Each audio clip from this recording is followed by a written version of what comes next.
So today we have Jeff Pasche joining us. And Jeff is born and raised in Calgary, Alberta, Canada. And he lives in beautiful Three Sisters in Canmore. So Canmore is actually just outside of this large city of Calgary. And Jeff has built this amazing business for himself. In fact, he's within his first year of being an agent, and he's absolutely hitting out of the park. So I think this episode is going to be absolutely wonderful for anybody who is either experienced or new in the industry. Jeff currently lives with his partner, Vanessa, and he's been in sales for a number of years, but he has truly taken this real estate world by storm. So Jeff, how are you today? I'm doing great, Michael. Thanks for having me today.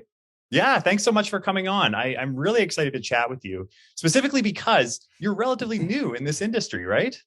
Yeah, very new in the industry. Just over a year. June 2nd was a year. Yeah. Yeah. And just to kind of give everyone some context, tell us a little bit about this first year of real estate, and whether that be production or number of homes.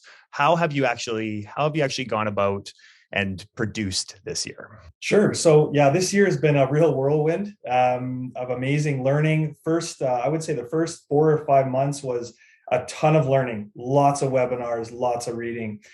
First transaction took place about 5 months in. And then it seemed to just snowball after that. So currently, the year in sort of a statistical look at it is I've done about 25 transactions. I think grossing just over about $5 million in residential sales this year, and I'm continuing to grow. It's been quite a year. Yeah, it's amazing. That's amazing. That's such a strong start. I'd love to hear a little bit more about how you're thinking over those first 5 months, because I find a lot of newer agents that are getting in, those first 5 months can be a real slog. So were you able to keep your motivation levels high, even in the face of not necessarily having the production right off the start? Yeah. So in the beginning, I was just so excited to start that each day I think I read like about 5 books within those first 5 months. I was so so I was grinding, I was reading, I was learning the brokerage that I started with. I was learning real estate skills and techniques. And every morning I'd get up, and I was working from home in that first few months, which was an interesting sort of experiment, whether or not that was going to work.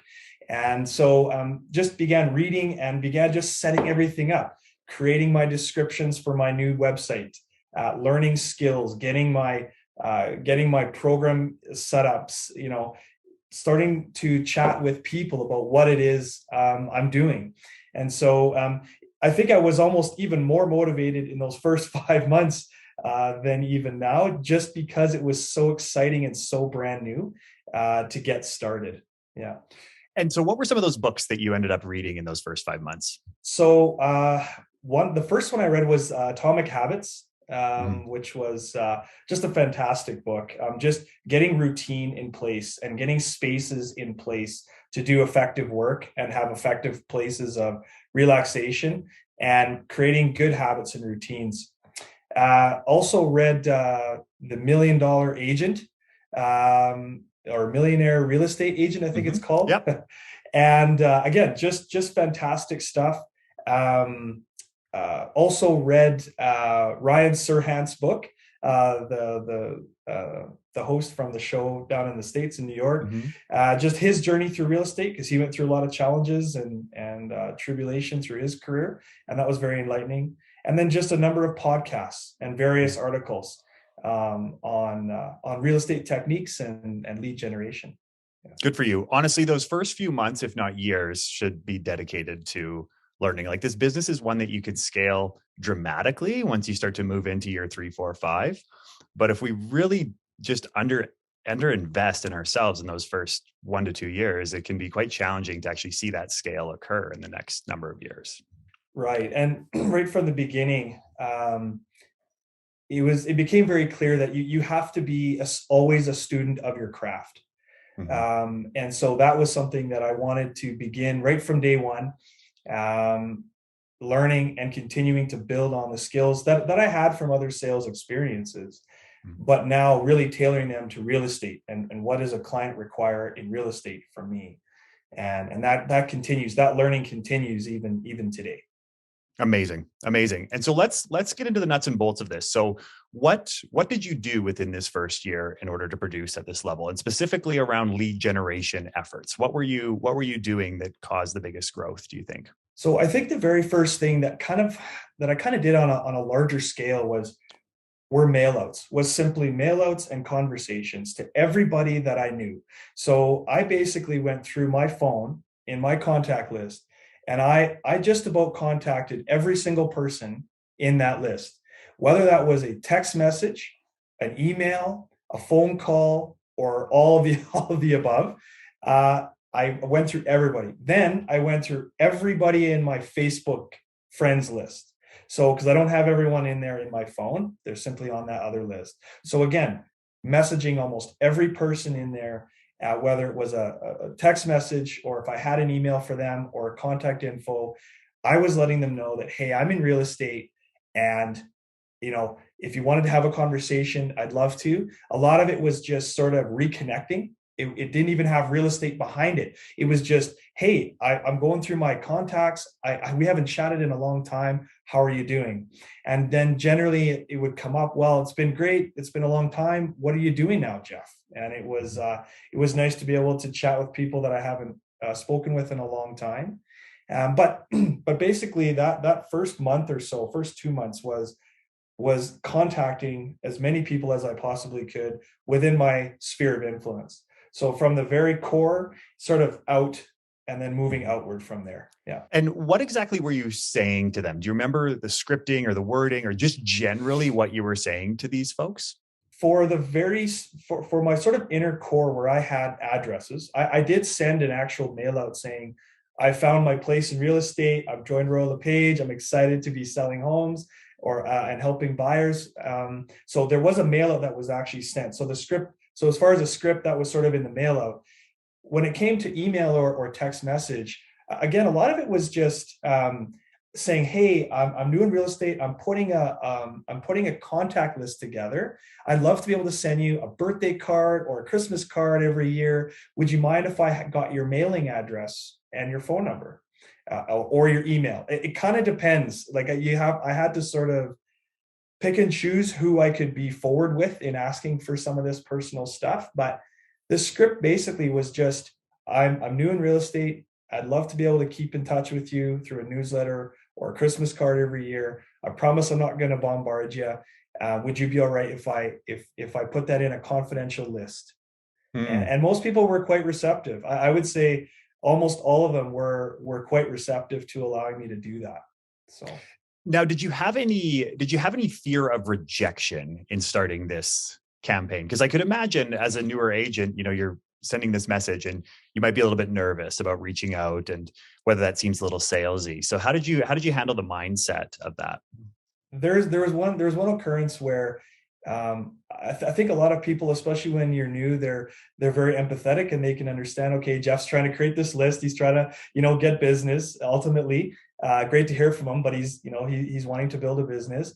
So I think there was one case where a friend of mine was very sort of responsive and saying, yeah, put my name down. We actually my new wife and I are looking for a house in the near future. And then ended up realizing that he already had a realtor, and sort of facing that bit of rejection of sorts, in the sense that my communication there didn't stick. And that was a bit tough to take in the beginning, in the first few months. Did he have a realtor before you reached out, or did he select another realtor after you had reached out? I believe he already had someone selected. Yeah. Okay. All right. Point. Yeah. But generally speaking, it sounds like people were quite receptive to this approach, and it was non-pushy by any means. You were just reaching out, connecting with them, and letting them know that you're starting a business. And I would imagine most people in your SOI, they want to support you. Yeah, like I say, for the most part, everyone was very receptive. And like I say, some of the script or some of the communication was just simply, hey, it's been a while, let's chat. Like, let's get together for coffee or a meal. And very quickly it comes out, oh, what are you doing now these days? Mm-hmm. And that was sort of the in, right? To be able to tell them, this is what I'm doing now. Yeah. And then would you request their home address as well as email address if you didn't have that yet? I did. I actually, and that was a bit nerve wracking, but I would try to get as much contact info as I could from everyone that I could. So that's where it took a bit of courage for sure. But again, and if some people weren't as receptive, that was okay. It was generally pretty amicable, and I wasn't pushing anyone. But it was nice to see that most people did were responsive and were happy to give that out. Good for you. That's such a good strategy. And regardless if you're new or not, like this is a strategy that anybody could truly use, is say, hey, even if I've been in the business for 10 years, I'm building my list, I'm building my business still, you can still reach out to people and connect with them. So I love that strategy. Now I know that you are also working on other strategies, and one that is you're totally hitting out of the park is your door knocking strategy. So I'd love to hear a little bit more about your door knocking strategy and what you're doing right now. Yeah, so this was probably the most exciting, most profitable lead generating thing that I could do, and a lot of it, again, thanks to much of the content on Rev Real Estate, just with how to start that. But yeah, I began doing that about 2.5 to 3 months after I was licensed. I began doing door to door, and it was a very simple method for me, and basically what I created was a way to get in front of as many faces as I could without being presumptuous and without being pretentious, and simply providing that client or that new client or that homeowner or that neighbor with something of value. So I created a short marketing card, and on the front it just said interested in buying or selling, and it had a beautiful picture of the three sisters on the back, the mountain range. And then on the back, it actually just had a few stats, some, days on market, some average pricing, just some basic numbers. And the numbers and stuff, honestly, aren't the thing there. They really don't matter to most people, but being able to give them something. And so essentially the script there. So I did about 300 houses last year, and it was quite simple. So it was a ring on the doorbell or knock at the door, and it was, hey, my name's Jeff. I'm one of your neighbors here in Three Sisters, and I'm just here to drop off a market report in the area. I do real estate in this area, and I hope you have a great night. And that was it. And you'd get people that would say just simply thank you. Thank you for the information. Other people, I got one lady that said, I don't believe this, and shut the door.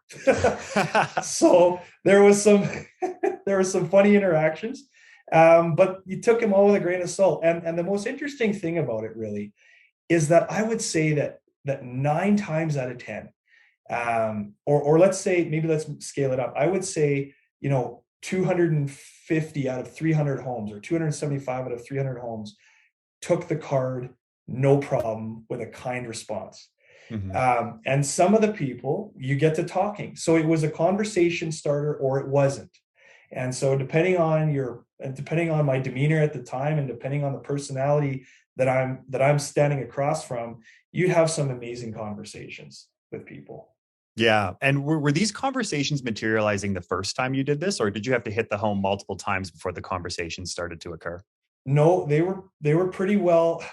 For the most part, the good conversations that I had it was the first time. So it was first visit, first interaction, and you were converting into a potential lead right there. Mm-hmm. There was a home that I went to a couple of times, and then finally I got a call from him later on, about a month later, about looking for real estate. Amazing. And then you extended this once you went into the winter season, and you had this really cool thing, and you actually sent it to me, and I was blown away by this strategy. I absolutely loved it. Can you tell listeners a little bit more about that strategy? Sure. Yeah, so I did all of this. I should give you some context. So mm-hmm. I did my door-to-door campaign in the summer. Okay. So summer, fall, you can walk around and not freeze. and people were willing to stand at the door and talk to you. So in the mountains, it's very cold. And so in the winter, I couldn't do that. I actually tried. I did a little bit and realized this isn't going to work. Not the conventional way.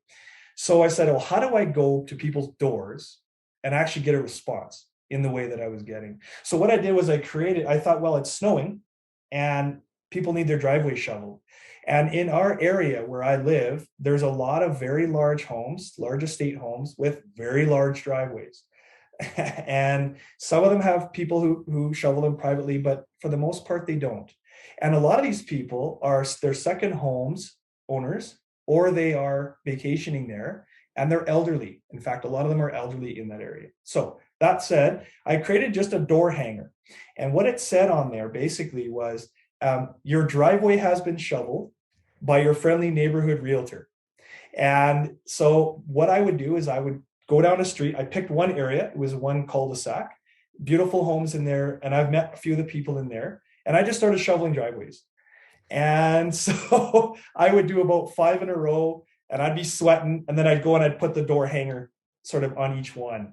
And through that campaign, one of the things is, I mean, you still got response. People are like, they can hear you shoveling outside. So they can hear the shovel going on the steps. And so they're opening the door and they're kind of, what are you doing? Why are you shoveling the driveway? And you get to have a conversation with them. And I had one lady invite me in and for a glass of wine after I was done. I had other people just be very thankful, you know, because again, they were either elderly or they had asthma or different things. And so I got to meet some of those people. It was a great experience. That's amazing. And there was a couple of things that I noticed about your specific door hanger that I really liked. And one, they're nicely designed, which we'll talk about shortly. But also you had a lot of facial recognition in the sense like your face was on there. When you're doing your door to door, your face is there, of course, because you're handing it out. And so you're really starting to create this level of recognition with Jeff being the local realtor. And I really noticed that. But then also on the design side, I think a lot of times we get hung up on trying to create the perfect design. So how do you go about designing these?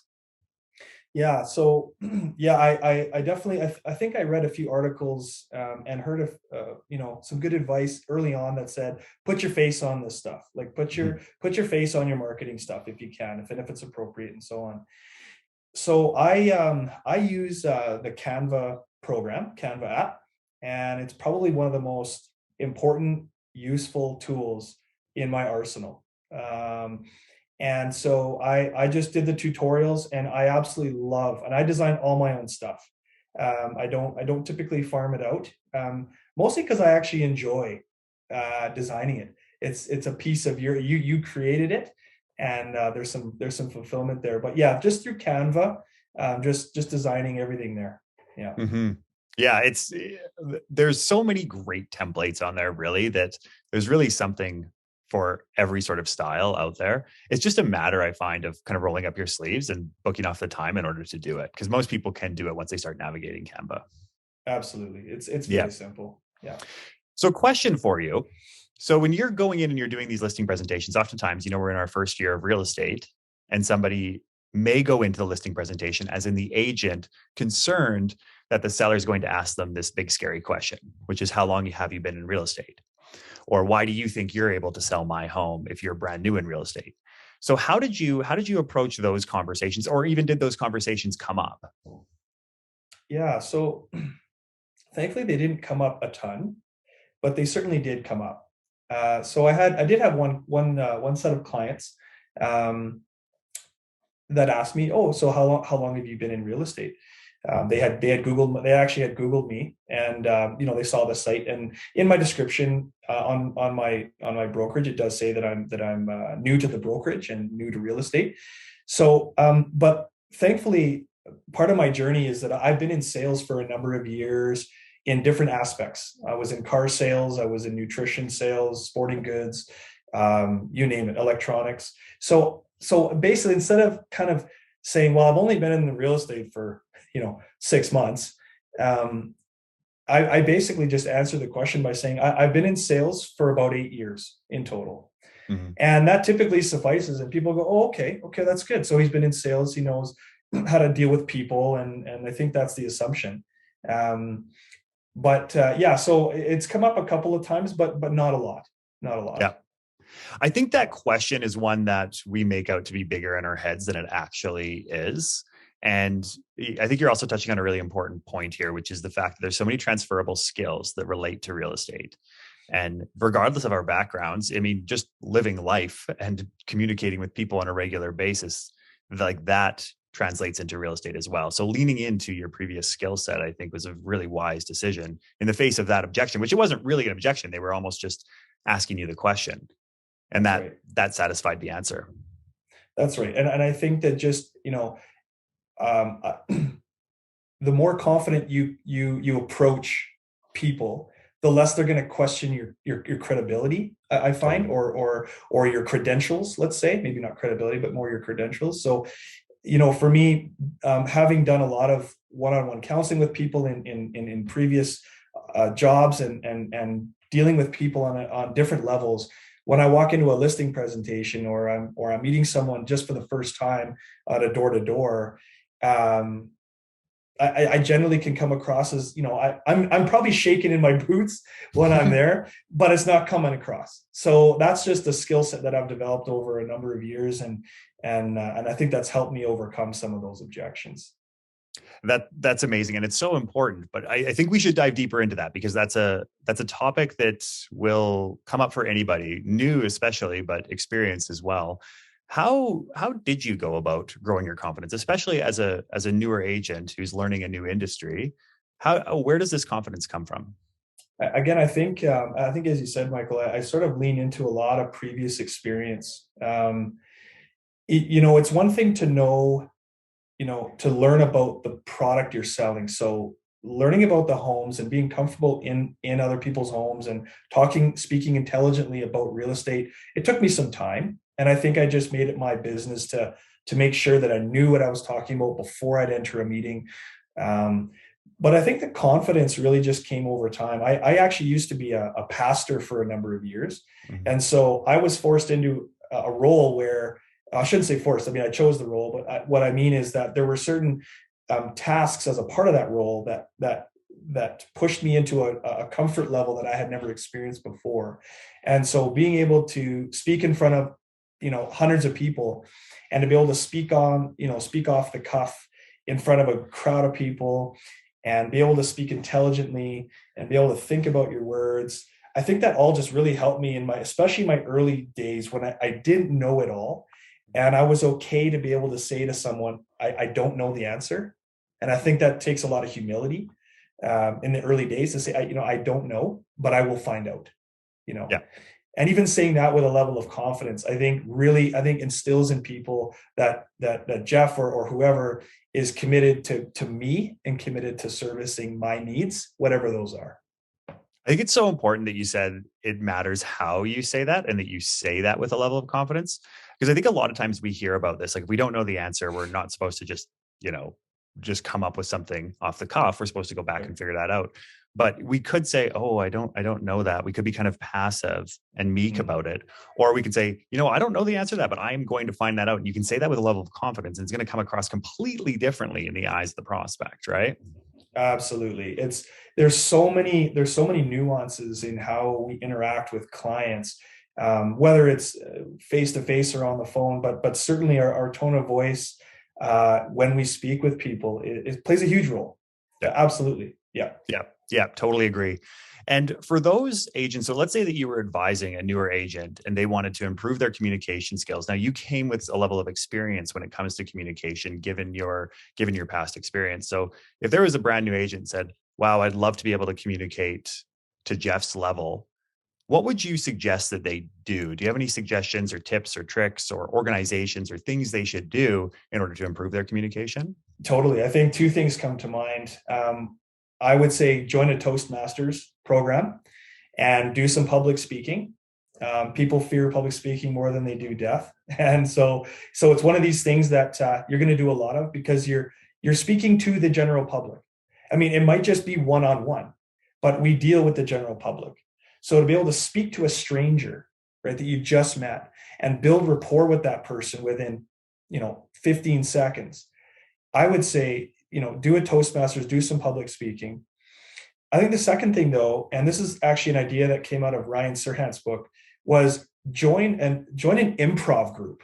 Mm-hmm. So he actually joined one, and he talks about how incredible it was for him to be able to just think quicker on the spot. So like when you're in a house with a client and you're brand new, and they're like, well, what's the rating for the, the energy rating on the furnace?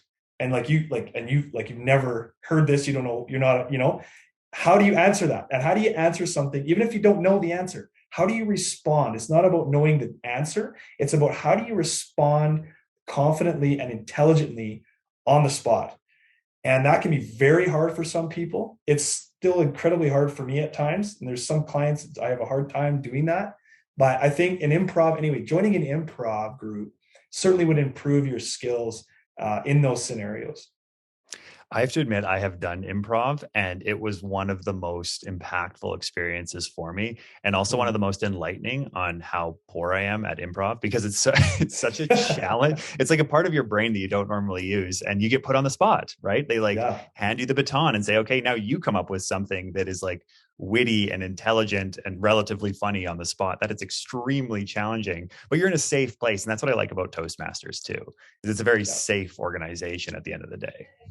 And, I would say, along with the Toastmasters, I personally haven't been, done a Toastmasters. I did a lot of it in university, public speaking. But one of the things that was very helpful was make sure you record yourself doing it and actually critique yourself, because the way you sound to yourself may be completely different when you watch it objectively. And it just helps to fine tune those skills. Yeah, totally. I totally agree with that. And then you'll also find your filler words, which we all have, and we just don't notice them. My wife tends to call me out on them when I'm like on the phone or in a presentation or something. She's like, you said like about 60 times in a row there, but you don't notice that unless you're recording yourself, unless you're getting the feedback, of course, right? That's right. So maybe now let's take a little bit of a turn and let's talk about failures in the real estate industry, which of course we're all going to face as we grow our businesses. But are there any failures, and they may not even be failures, they may have just been learning opportunities for you over the course of your first year in real estate? Any stories or anything come to mind? Yeah, where do I start with those? Yeah, certainly. So I would say generally, so one of the biggest learnings is about not taking your real estate experiences personally. Okay. So I'll give you a little story, an example. So I had a set of clients, and I know them somewhat on a personal level, but not overly. And I made an error in how I presented information to them regarding a deal that we had in place. So there was a condition in our deal that allowed the sellers to back out. There was a buyer's condition in there, a sale of buyer's home condition in there. And for those of you who know, so that's one of the worst things in some cases, because a seller can back out of your contract if they get a better offer. And they usually give you a timestamp for that. And it can be quite disheartening. So there was just a flurry of activity going on in my real estate career and in my life at the time, and we were doing offers on houses, and they weren't working out. And so we had an offer on this property, and it had this condition in there, and I had failed to fully explain to my clients what the ramifications of that clause are or could be for them. And so worst case scenario came up. This was like the fourth house that we had put an offer in on because we had failed on previous attempts. The market was just so hot, and we weren't getting anything that was sticking. And so they loved this house, this particular one. Like, they were in love with it. And unfortunately, the seller did receive another offer, and the deal collapsed. And so when that happened, the client, we're on the phone, and basically they were very, very upset. And it was a moment for them that allowed them to vent. And so, you feel really crappy at the time because it wasn't intentional, but you made a mistake. You failed to provide some information that was critical. And so she got very, very upset and very angry. And there were tears and there was yelling. But rather than sort of, becoming argumentative with her about, I'm pretty sure I said that. I'm pretty sure I explained to you, I gave her the space in that moment to vent. and to sort of get it all out, on the table. And so, sorry, long story short was that after this happened, our relationship was even stronger. And she thanked me for allowing her to just simply vent, and that I didn't come at her, and I didn't try to respond or anything. And I think knee-jerk reaction is to defend ourselves in those situations. And so the one thing I learned was it's not personal, and that it isn't an emotional business, but we need to be able to disconnect from that to a degree in those moments, whether we've made a mistake or the client's made a mistake, either way. And that's one thing I learned very, very strongly this last year.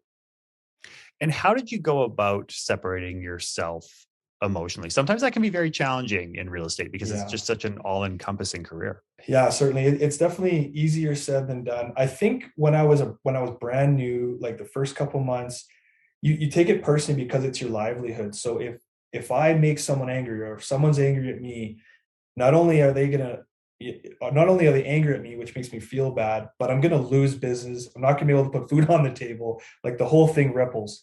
And what I think helped me disconnect from that sort of very dangerous train of thought was, one, you don't live and die on one deal. You don't live and die on one contract or anything. So being able to say, you know what, this is not personal, and even if the outcome of this is not the desired one, I'm going to be okay. And actually they're going to be okay.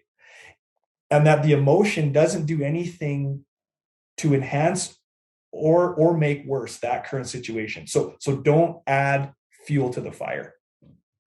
That's a really good tip. It really is, because it's true that at the end of the day, we're going to be okay. It doesn't actually reflect on who we are as people. Even if we make a mistake, everyone's going to make a mistake in their career. And That's it's right. all about how we handle it and being able to also just detach ourselves from certain outcomes. And at times, like in hot markets, like we can't control if the seller is going to get another offer and you have a sale of buyer's home clause. We can't control that, right? All we can do is create the space for the client in order to basically communicate the way they need to in order to proceed on to the next one. That's right. That's Yeah. right. Yeah. Good for you. That's a difficult but a good learning experience. And I'm like you, like the amount of mistakes that I've made are, there's a vast Yeah. number. It's a long laundry list, but there's so many learnings tied to those that make you a better agent as you progress in your career. There is. And when the client, again, just this on this topic of getting emotional in your job, I think, because when the client gets emotional, especially if you built such strong rapport, that ultimately gets laid on you, and you become emotional. You become emotional for them. You want it just as bad as they do. So then when you get on the phone to the other side, you're bringing emotion into the thing that isn't helping either. Mm-hmm. So just again, allowing those to operate in their silos, I think works a lot better. Totally. And I find agents that actually take on a little bit of that, like they take on a little bit of the emotional side, they actually tend to be better agents as they progress in their careers, because they actually have a level of empathy and connection with the client. Whereas if it's extremely easy for you to just to disassociate from it completely, you may not end up being the best agent, because it's very tough for you to then empathize with people as they're going through the transaction. So there's an element of that I think is also extremely helpful for a real estate agent to feel that at times. Yeah, that's right. Yeah, that's right. It's Yeah. it's a tough balance, but it certainly is a balancing act. Yeah. Yeah. Next thing I'm curious about is what you do on a regular basis when it comes to prospecting. So we've talked about the door-to-door that you've done, and then your initial outreach to all of your friends and family in SOI. But is there any ongoing, like month over month or week over week style prospecting that you do on a regular basis? One of the most important things, I think, right from the start that I do weekly, are my mailouts. Mm-hmm. So I try to do between 3 and 5 mailouts every week. So I typically, once a month, I'll go through. Facebook is a wonderful tool because you can see everyone's birthdays in there that have put them in. So I go through birthdays every month, and I write down the ones that I feel I'd like to send some birthday cards to that month.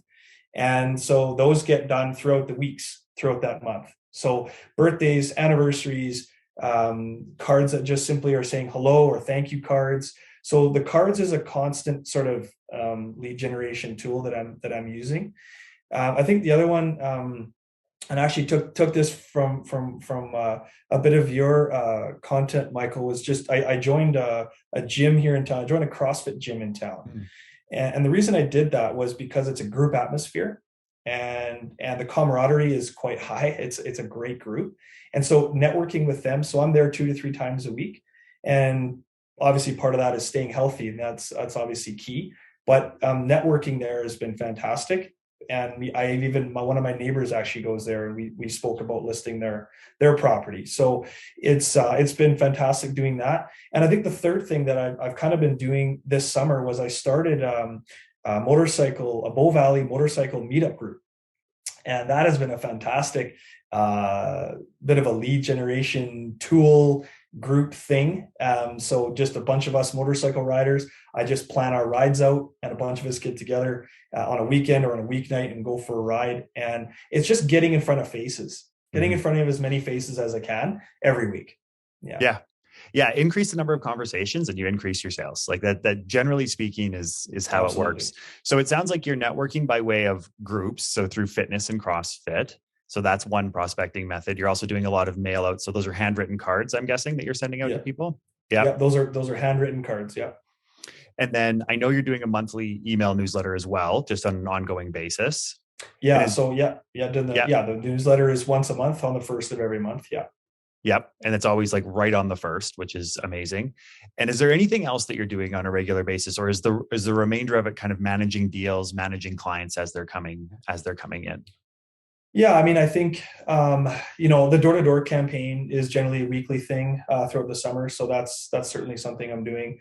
And then I think the biggest thing that I'm starting to do now a little bit more is, now that I've been in it, just over a year, is going back through my CRM or my customer management tool, my client management tool, and seeing who haven't I really touched base with recently. And so just being a little more intentional, almost daily, to see if there's people in there that there's been some distance there, and that I can connect with. So that's something that's been helpful recently. And what are you saying to these people if you haven't connected with them in a while? Well, I mean, depending on the relationship that's in place with that particular person or couple or whatever, it can be as simple as just, hey, it's been a while. What are you guys up to? I'm going to be in Calgary next week. We should get together. So it could be just something as simple as that. Some of them are, listing presentations I did like months ago that they're still on the fence. And so it's a little more business related then. It's kind of a friendly follow-up where I just sort of connect with them around where they're at. And so it's still a friendly, non-presumptuous email or text, but there's a little more business in there regarding the possible sale of the home. Awesome. And I know we're getting a little specific here, but I'm curious what's your main, I guess, method or medium of prospecting? As in, you mentioned email and text. Does that tend to be how you communicate for the most part, or do you use phone as well? Or do you tend to gravitate more towards the written form? Yeah, I think I gravitate more towards the written form, probably for two reasons. One is just because it's frankly, it's easier. But I've just, so much of my career and so much of my past sort of work life was always revolved around writing, lots and lots of writing. So it just, for me, it's the most, it's a default mode for me. However, I would say that's probably one of the things that would be nice, is to be able to be a little more courageous on the phone. I definitely don't use the phone quite as often as maybe, maybe you should, but I find it also, but it depends on the client too. And there's certain clients that, like, I'll call them 3 or 4 times and they won't answer, but I'll text them and they'll get back to me in 10 seconds. So I want to communicate with them the way they want to be communicated with as well. And that's, generally speaking, the way the world is moving, is more towards, of course, text, DMs, emails, and less so over the phone. That's not to say that that's not an important way of communication. It's still, I would say, the most important. But that being said, it's a lot easier to actually make all of your prospecting touches if we're doing so by text message versus over the phone.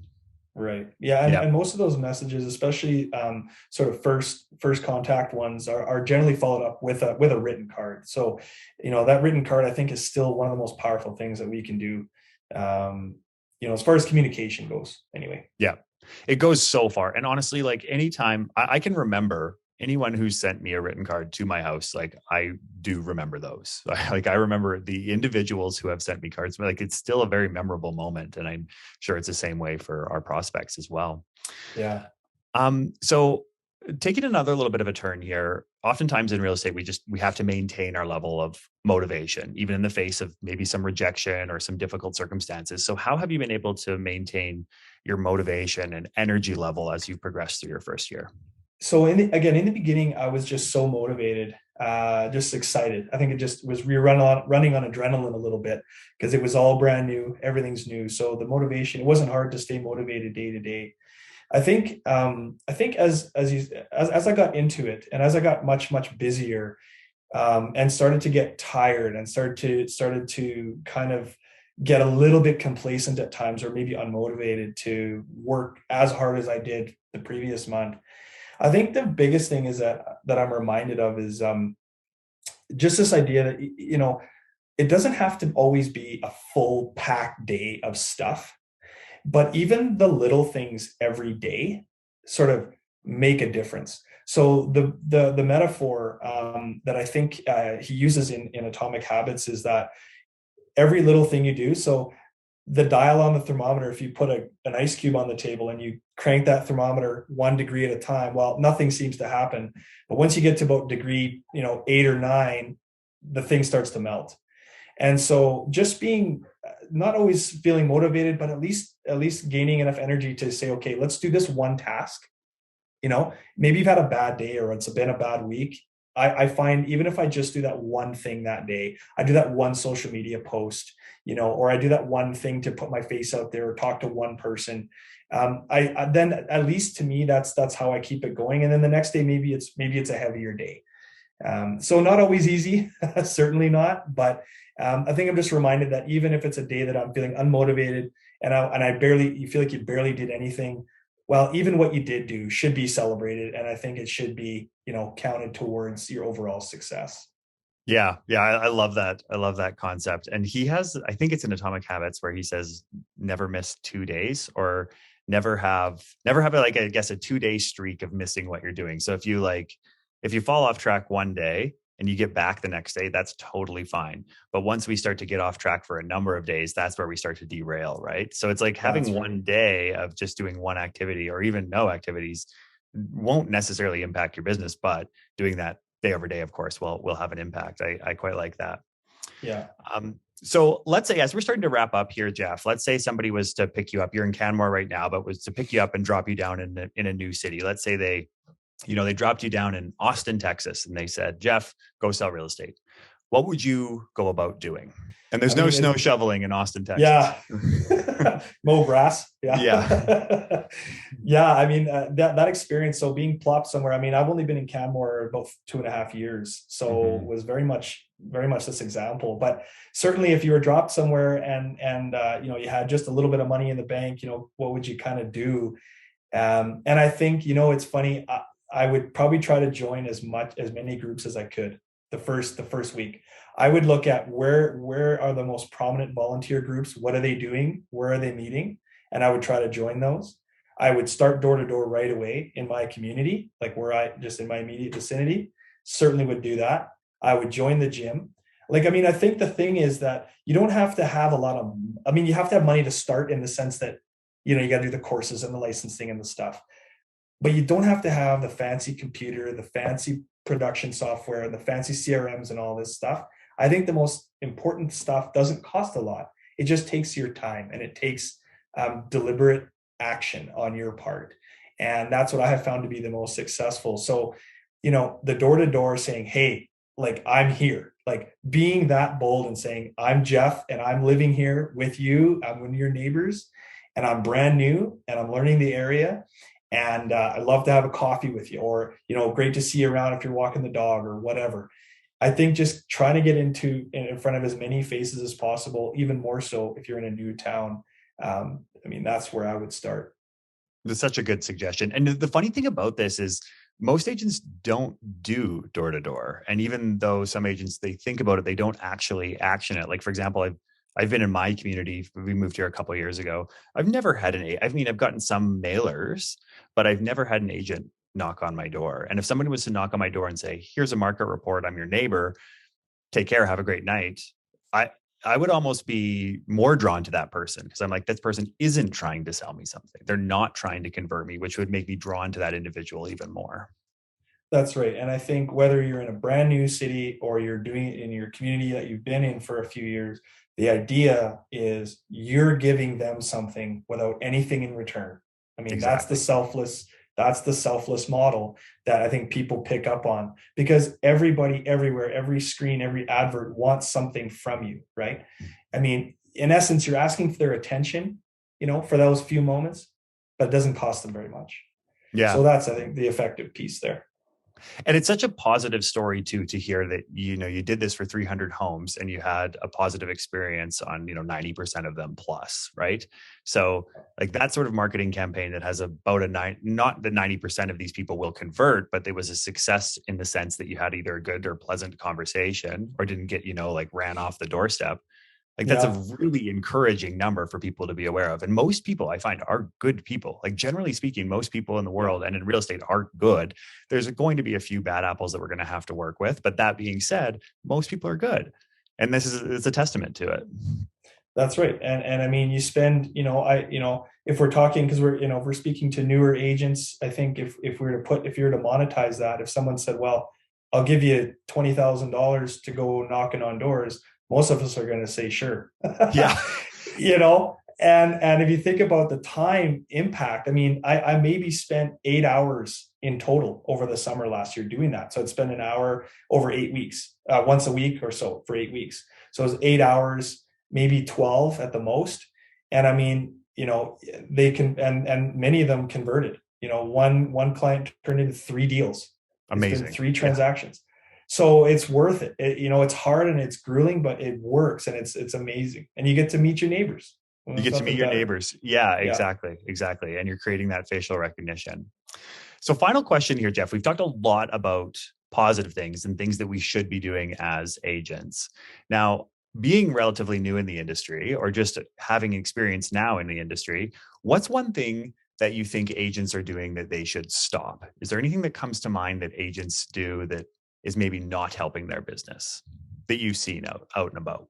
Or if there's been anything, maybe said another way, has there been anything that you have tried and then stopped because it's either not been effective or it hasn't contributed to your business the way you'd like to?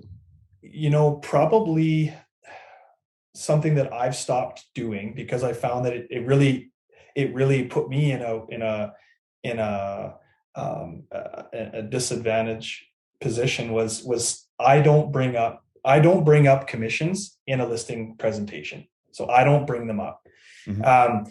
It'll get asked, but I'm not the one to bring them up. I think a lot of realtors are, especially when a client says, well, I'm not really sure if we're going to go with you or we're kind of shopping around. The first thing is to say, well, I'll give you a bit of a break on commissions. So discounting your commissions as a way to try to latch onto that client is not effective.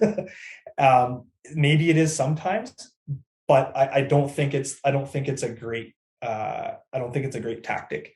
When we're meeting with people, when we're talking about potentially listing their homes, I think using commission as a bargaining tool from your end to try to sort of lock that client in, I don't think is super helpful. At least it hasn't been for me. Mm-hmm. I totally Yeah. agree. And it's quite funny because we think as agents that by reducing our commission, they're going to be more likely to work with us. And that's not always No. the case. They don't always necessarily want that. That's not to say they're not going to bring it up and we have to be able to handle that sort of conversation. But just by quickly reducing our fee, at times, like even if we reduce it by like $1,000 or something, at times that makes no difference to the seller. They're still going to No. use who they want to use. That's right. I mean, I had clients they asked me, what are your fees? And right away you're assuming, well, they're going to be asking for a discount. And so right off the bat, this was early on, I said, well, you know what, for you guys, I worked with you guys prior, we'll discount it by X amount. And they said, Jeff, we're not actually asking you to negotiate your fees. We're just asking you what they are. Yeah, they're just budgeting. Right? That we're just, what are they? And that was really an eye opener. So I think just as a newer agent, particularly, I'm sure a lot of seasoned ones maybe don't do this as often because they're a little more confident in when they're presenting. But certainly for me, and I'm assuming for many others, don't use that as your first sort of hook. It doesn't work, and all it does is leave you with less money in your pocket. Especially if you're doing a great job. Know your worth, right? Know what you bring to the table. And I'm coming to realize that in myself and in my abilities, and being confident and not ashamed and not apologizing for that. And I think as soon as you start doing that, you've actually lost some credibility because does he not believe in himself or herself? Anyway. That's so true. That's so true. Yeah. That's great. And that's a great place to leave it, Jeff. Thank you so much for taking the time. For anybody who's listening, if you are looking for somebody to help your clients out in Canmore, Alberta, Canada, or Calgary, Alberta, Canada, Jeff is your guy. He's an absolutely amazing agent. I've referred him deals actually, and he takes amazing care of clients. So if you do have anybody, he's your guy. Jeff, thanks so much for coming on. Thanks, Michael. It's been a pleasure being here. Thank you.